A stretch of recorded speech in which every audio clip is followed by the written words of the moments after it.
Mari kita akan membaca firman Tuhan dalam Amsal pasalnya yang ketiga ayat 27. Demikian bunyi firman Tuhan, janganlah menahan kebaikan daripada orang-orang yang berhak menerimanya, padahal engkau mampu melakukannya. Saudara-saudara yang Tuhan Yesus kasihi, suatu kali Kevin Carter yang adalah seorang fotografer berangkat ke Sudan, suatu negara yang ada di Afrika, dengan suatu niat untuk mengambil foto perang saudara yang terjadi di sana pada waktu itu. Namun sesampainya di sana, justru korban kelaparanlah yang menarik perhatian dari Kevin ini. Dalam sebuah perjalanan, dia mendapati seorang bocah perempuan yang kelaparan merangkak lemah dengan susah payah menuju pusat pembagian makanan. Sesekali bocah itu berhenti di tengah jalan untuk mengumpulkan tenaga, saudara-saudara. Tapi ironisnya di belakangnya ada seekor burung bangkai yang mengikutinya dan menunggu kematian anak ini untuk kemudian memakan mayat anak ini. Sang fotografer yaitu Carter pun mengabadikan kejadian itu. Saudara-saudara, itu ada foto yang sangat terkenal. Nanti saya perlihatkan dalam video ini. Foto itu pertama kali dimuat di koran New York Times Amerika Serikat. Dan saudara-saudara, tidak disangka reaksi keras bermunculan mengkritik Carter yang tidak menolong gadis kecil ini. Carter memberi alasan bahwa ia telah mengusir burung bangkai tersebut, namun ia tidak menolong bocah itu karena kesepakatan yang tidak memperbolehkan fotografer ikut campur dalam konflik politik yang ada di negara Sudan. Saudara-saudara, meski ia tetap memperoleh hadiah Pulitzer atas karyanya itu, namun kontroversi terus terjadi atas tindakan Carter tersebut. Ya, karena Carter ini tidak tahan dengan hujatan yang ditunjukkan kepadanya, Carter memutuskan untuk mengakhiri hidupnya, bunuh diri. Ya, tanggal 27 Juli 1994, Carter mengendarai mobilnya dan berhenti di tepi sungai Bramford-Hain Spruit. Ia kemudian membuat sambungan pipa dari knalpot dan menghubungkan ke jendela mobil, yang kemudian ia tutup rapat semua celah udaranya dengan selotip. Carter kembali menyalakan mesin dan perlahan karbon monoksida keluar dari mesin dan masuk ke dalam mobil. Karbon monoksida itu pun meracuni paru-paru Kevin Carter dan ia pun meninggal di tempat. Saudara yang dikasihi Tuhan, sang fotografer memang sudah meninggal. Namun jika kita melihat foto hasil karyanya itu, seharusnya hati kita tergugah untuk berbuat baik kepada orang lain. Ya, dalam kebenaran firman Tuhan ada alasan-alasan tertentu mengapa kita harus tetap berbuat baik kepada orang lain. Hal yang pertama, mengapa kita harus tetap berbuat baik kepada orang lain? Hal yang pertama, kita diciptakan, saudara-saudara, segambar dan serupa dengan Tuhan. Kita semua sebagai orang-orang percaya diciptakan segambar dan serupa dengan Tuhan. Tuhan adalah pribadi yang penuh kasih. Itu artinya kita juga harus menunjukkan kasih itu, saudara-saudara, dengan melakukan perbuatan-perbuatan baik. Seperti yang Tuhan lakukan bagi manusia. Jadi ini alasannya. Karena kita diciptakan segambar dan serupa dengan Tuhan. Ya. Dan biarlah gambar Tuhan itu, Tuhan yang penuh kebaikan, Tuhan yang penuh kasih itu benar-benar terpancar dari kehidupan kita untuk memancarkan kebaikan, kasih, dan kebaikan yang bukan sekedar perkataan, tetapi kasih yang peduli, kasih yang dinyatakan lewat perbuatan-perbuatan hidup kita. Inilah yang Tuhan inginkan. Jadi alasannya karena kita ini diciptakan segambar dan serupa Tuhan. Ya, jika Tuhan penuh kasih, maka gambarnya juga, yaitu hidup kita, harus memantulkan kasih dari Tuhan. Kasih yang peduli, kasih yang nyata kepada semua manusia. Saudara, hal yang kedua, mengapa kita harus tetap berbuat baik? Karena kebaikan itu, kalau kita lihat di Alkitab, Bapak Ibu, adalah salah satu buah roh. Ya, saudara bisa membaca itu dalam Galatia 5 ayat 22. Ya, bahwa salah satu buah roh itu adalah kebaikan. Saudara-saudara, jika hidup kita dipimpin Roh Kudus, jika saudara dan saya benar dipimpin oleh Roh Kudus, maka sudah seharusnya, ya, sudah seharusnya kita menunjukkan kebaikan kepada sesama, terutama juga kepada saudara-saudara seiman. Ya, jadi sebab kebaikan itu, saudara-saudara, ya,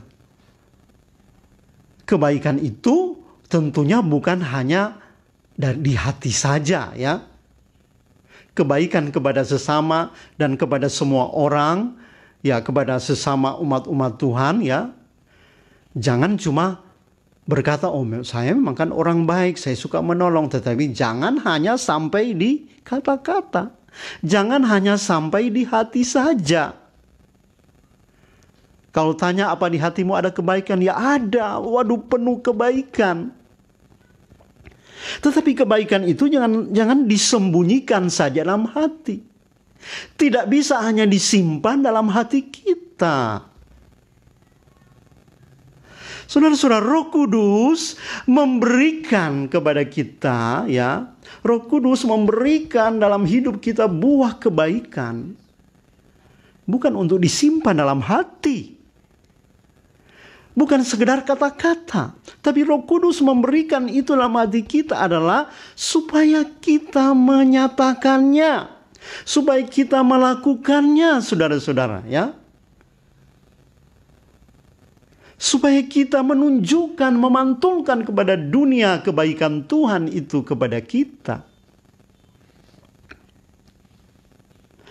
Saudara, di Alkitab, Tuhan Yesus pernah memberikan suatu gambaran, suatu perumpamaan, ya, tentang kebaikan hati seorang, ya, Samaria, ya, atau orang Samaria yang baik hati, ya. Dari kisah inilah maka banyak bermunculan rumah-rumah sakit yang diberikan nama Samaria atau Samaritan, ya, sama saja itu. Ada rumah sakit Samaritan, di Palu ada rumah sakit Samaritan, ya. Saudara-saudara, ya tentunya dalam gambaran kisah ini Tuhan sedang mengkisahkan, ya, bagaimana ada seseorang yang turun ke Yeriko, ya. Dan di tengah jalan orang ini dihadang oleh para penyamun, ya. Dihadang oleh para penjahat dan mereka merampok dia, mereka memukuli dia, mereka menginjak-injak dia, saudara-saudara, semuanya habis. Bahkan sampai dia pingsan, ya. Dia tidak bisa berbuat apa-apa lagi. Dia sudah sangat sekarat. Tiba-tiba lewatlah seorang imam, ya. Seorang imam lewat. Tetapi sayangnya imam ini, ya, imam dalam bait Allah ini yang lewat pada waktu itu, dia hanya melihat saja. Dia hanya melihat saja, dia tidak ada beban sedikit pun untuk berbuat baik. Dia hanya melihat saja orang yang sekarat ini dan mungkin berkata, mungkin sempat berkata, kasihan juga ya. Tapi saya harus cepat ke bait Allah. Saudara-saudara, ya. Padahal dia nggak tahu bahwa berbuat baik adalah salah satu bentuk ibadah. Ibadah itu bukan sekedar kita memuji Tuhan di gereja, ya. Bukan sekedar kita setia gereja, tetapi ketika kita melayani di luar gereja pun, ketika kita berbuat baik kepada orang lain, ya. Ketika kita menolong sesama kita, menyatakan kasih kepada orang lain, itu ibadah. Ya. Tapi orang Lewi ini hanya sang imam ini hanya melihat. Dan dia menganggap lebih penting, dia mau ke bait Allah, ya. Lalu setelah itu lewat juga seorang Lewi, ya. Nah, kita tahu orang Lewi inilah orang-orang yang memang dikhususkan, suku yang dikhususkan untuk melayani Allah di bait Allah. Ya, pelayan Tuhan juga, ya. Dia juga melihat orang yang sekarat itu. Tetapi dia cuma hanya melihat dan dia tidak melakukan apa-apa. Dan mungkin juga berkata di hatinya, kasihan ya orang itu. Tapi gimana ya, saya ini banyak kesibukan. Lalu dia hanya lewat saja, saudara-saudara.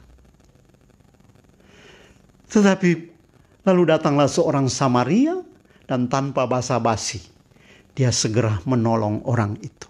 Saudara-saudara, inilah kebaikan hati itu, ya. Mungkin kita ini sudah, ya, saya bisa katakan orang yang setia ibadah, pimpin pujian, sudah melayani di gereja. Tapi ketika saudara tidak peduli dengan orang lain dan saudara tidak membagikan kasih itu kepada orang lain yang sebenarnya itu ibadah juga yang penting, maka saudara, Tuhan tidak berkenan dan bisa saja kita disebut orang yang tidak benar, ya, orang jahat. Saudara, sebab ketika saudara membaca perumpamaan tentang orang Samaria yang baik hati ini, biasanya perhatian kita umumnya tertuju kepada orang Samaria, ya. Padahal dengan memberikan perumpamaan itu, Yesus tidak hanya hendak menunjukkan kemurahan hati orang Samaria tersebut, tetapi juga Tuhan Yesus hendak menunjukkan kejahatan imam dan orang Lewi tadi. Saudara-saudara, mengapa imam dan orang Lewi itu dikatakan jahat? Mengapa demikian? Karena mereka tidak melakukan kebaikan yang seharusnya mereka lakukan.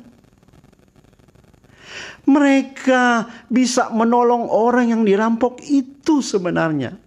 Tetapi dengan banyaknya pertimbangan, ya, mereka memilih untuk cuci tangan, untuk membiarkan dia. Dan tidak melakukan apa-apa.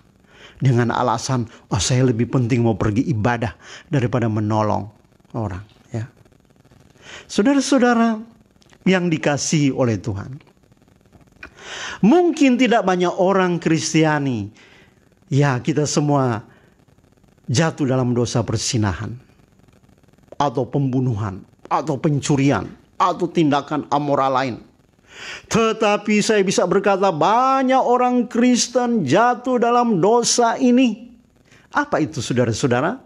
Yaitu dosa yang tidak mau melakukan apa-apa, yang tidak mau berbuat baik. Ya, ini dosa yang sering dilakukan oleh kita, orang-orang Kristen, orang-orang yang menyebut percaya, bahkan sudah melayani Tuhan. Apa yang Tuhan katakan lewat hamba Tuhan Yakobus 4 ayat 17? Di sana mengatakan bahwa jika seorang tahu bagaimana ia harus berbuat baik, tetapi ia tidak melakukannya, saudara-saudara, ia berdosa. Ya. Jika saudara mampu dan saudara tahu berbuat baik dan engkau orang yang mampu, dan engkau tidak melakukan apa-apa, Tuhan berkata, engkau berdosa. Engkau berdosa, saudara. Ya, saudara yang dikasihi Tuhan. Jadi tidak melakukan apa-apa adalah dosa. Ingatkah saudara perumpamaan tentang orang yang menerima 1 talenta dalam Alkitab? Apa yang dikatakan tuannya yang ketika mendapati bahwa hamba yang menerima 1 talenta ini tidak berbuat apa-apa. Tuan itu berkata kepada hamba itu bahwa ia adalah hamba yang jahat. Oh, saudara-saudara yang dikasihi Tuhan. Jadi untuk menjadi orang yang berdosa, Anda tidak perlu membunuh, merampok, atau berzina. Hanya dengan tidak berbuat apa-apa atau tidak melakukan kebaikan padahal engkau sudah tahu berbuat baik, kita menjadi orang yang berdosa di hadapan Tuhan. Hari ini mari kita menjadi orang yang selalu melakukan kebaikan dan terus melakukan kebaikan kepada siapapun, dan khususnya juga kepada orang-orang percaya. Kapanpun dan dimanapun. Jangan sampai kita jatuh dalam dosa hanya karena kita tidak berbuat apa-apa. Oleh sebab itu saudara-saudara, bagi mereka yang mampu juga untuk berbuat baik, dia ada fasilitas, dia banyak uang, dia banyak berkat Tuhan. Tuhan memperingatkan kita hari ini melalui hamba Tuhan Timotius, 1 Timotius 6 ayat 17 dan 18. Tuhan memperingatkan kepada mereka-mereka yang mampu atau bisa dikatakan orang-orang kaya. Supaya kita jangan menjadi orang kikir, tapi suka memberi. Dalam 1 Timotius 6 ayat 17 dan 18, di sana dikatakan, Peringatkanlah kepada orang-orang kaya di dunia ini agar mereka jangan tinggi hati dan jangan berharap pada sesuatu yang tak tentu seperti kekayaan, melainkan pada Allah yang dalam kekayaannya memberikan kepada kita segala sesuatu untuk dinikmati. Lagi 2 kali diingatkan. Peringatkanlah agar mereka itu berbuat baik. Sekali lagi saya katakan, peringatkanlah. Tuhan memperingatkan saudara-saudara yang mampu, yang memiliki keuangan yang banyak, orang-orang kaya, agar engkau berbuat baik, menjadi kaya dalam kebajikan, suka memberi, dan suka membagi. Saudara yang dikasihi Tuhan, itu yang Tuhan inginkan kepada kita, saudara-saudara. Hal yang ketiga, berbuat baik adalah suatu kesempatan istimewa, Berbuat baik adalah suatu kesempatan yang sangat istimewa, saudara-saudara. Tidak semua orang sanggup berbuat baik. Maka jika kita sanggup berbuat baik, jika saudara sanggup berbuat baik karena memang engkau Tuhan sudah berkati dengan berlimpah-limpah, engkau memiliki Roh Kudus yang telah Tuhan berikan, dan engkau telah diciptakan segambar serupa Allah yang penuh, yaitu Allah yang baik itu, saudara-saudara. Mari kita gunakan kesempatan istimewa ini. Tidak semua orang sanggup berbuat baik. Maka jika kita sanggup berbuat baik, saudara-saudara, itu merupakan kesempatan yang Tuhan berikan. Dan itu berarti, saudara-saudara, Tuhan mempercayai kita untuk menjadi alatnya, ya. Saudara yang dikasihi Tuhan, Tuhan mau kita jadi alatnya yang heran di dunia ini. Saudara-saudara, bukan hanya sekedar kita menyatakan lewat kata-kata kita, tetapi harus juga melalui perbuatan kita. Sebab dunia sudah bosan dengan banyaknya bicara. Hari-hari ini dunia sudah bosan dengan banyaknya kata-kata. Tapi dunia akan melihat Yesus melalui perbuatan kita, saudara-saudara. Melalui kebaikan kita. Dunia akan datang kepada Yesus. Banyak orang akan datang kepada Yesus jika mereka melihat kebaikan Yesus. Jika mereka melihat kasih Yesus. Jika mereka melihat anugerah Tuhan, kebaikan Tuhan melalui saya dan saudara. Melalui saya dan saudara, ya.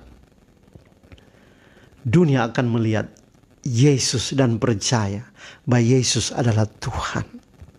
Saudara-saudara, sebab kesaksian melalui perbuatan pengalaman hidup kita itu akan lebih berkualitas dari sekedar suatu kata-kata yang keluar dari hidup kita. Saudara, seberapa sering kita menahan kebaikan? Kita sering menahan kebaikan bagi mereka yang berhak menerimanya. Jadi malam hari ini, marilah saya mengajak saudara, kita mulai sekarang, hari ini, kita jadikan kebaikan menjadi gaya hidup kita, ya. Mari jadikan kebaikan Tuhan itu bukan yang kita harus bagikan, bukan terpaksa, ya, tetapi menjadi suatu kenyataan kita nyatakan lewat sukacita yang besar, ya. Sukacita dari hati. Siapa yang menabur dengan sukacita, oh saudara-saudara, dia akan menuai, ya. Saudara yang dikasihi Tuhan, mari saudara-saudara yang dikasihi Tuhan, sekali lagi kita jadikan perbuatan baik itu menjadi gaya hidup kita setiap hari, ya. Saudara-saudara, untuk bisa melakukannya, mari kita minta pertolongan dan kekuatan dari Tuhan, ya. Kiranya saudara menjadi saksi-saksi Tuhan. Banyak orang bisa melihat Yesus melalui kata-kata saudara, terlebih juga melalui perbuatan saudara, kebaikan saudara. Puji Tuhan. Tuhan Yesus memberkati kita semua. Mari kita berdoa. Kita minta kekuatan dari Tuhan, agar Tuhan memampukan kita untuk menunjukkan kebaikan kepada sesama. Saudara-saudara yang dikasihi Tuhan, mari kita berdoa. Bapa Surgawi, hamba minta, dan kepada semua umat Tuhan yang melihat dan mendengar hari ini, hamba minta kekuatan daripadamu ya Roh Kudus.